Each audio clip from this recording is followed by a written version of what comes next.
Kur trajtojmë humbjen e shtëpisë, ne përqendrohemi në thelb në viktimat serbe, të cilët janë vendosur jo për shkak të konfliktit në vetvete, por për shkak të veprimeve të anëtarëve të UÇK-s.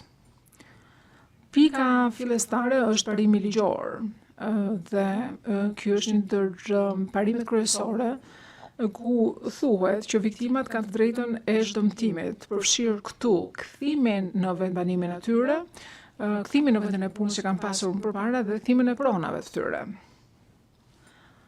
Dhe kjo, në fakt, sikurse e dim, është mundësi vetëm për një numër të vogël viktimash dhe jo për pjesën ndërmuese të viktimave, pra që të kthehen në shtëpitë e tyre të mëparshme dhe të nisin në atë mënyrë jetese që kanë pasur shumë vite më përpara. Ky është një grup i cili ka vuajtur një dëm shumë specifik dhe ne e ftojmë gjykatën që këtë dëm ta njohë në gjykimin e vet. Mizëria që kemi parë në këtë çështje gjyqësore ka qenë ekstreme.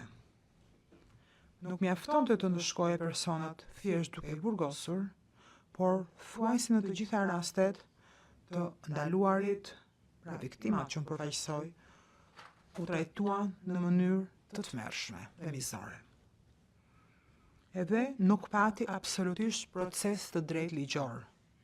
Kemi dëgjuar personat që kanë rrahur në ahure, të rrethuar nga mbeti kafshësh, dhoma që ishin shumë të ftohta në dimër dhe që vlonin nga vapa në verë, që të burgosëve nuk u dhënë ushqim dhe ujë.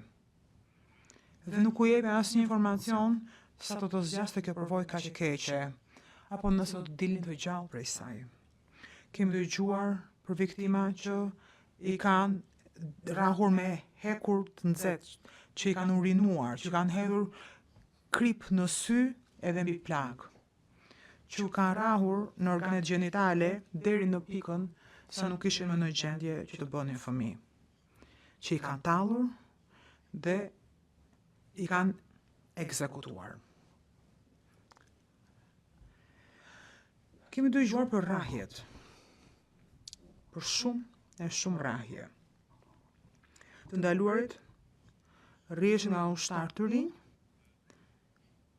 por edhe nga figura të larta dhe të njohura si Sabit Geci, Xhemshid Krasniqi, edhe nëse ZPS-ja ka të drejtë, madje edhe nga Recep Selimi. Ja rrahur nga gra, nga të burgosur të tjerë që i detyronin që t'i rrihnin, nga persona, nga grupe të ndryshme. Janë rrahur me shkopinj, me hekura, me shkopinj gome, me tuba, me tyta armësh, me shkopa bejsbolli dhe me çdo gjë që ju gjendej në atë kohë.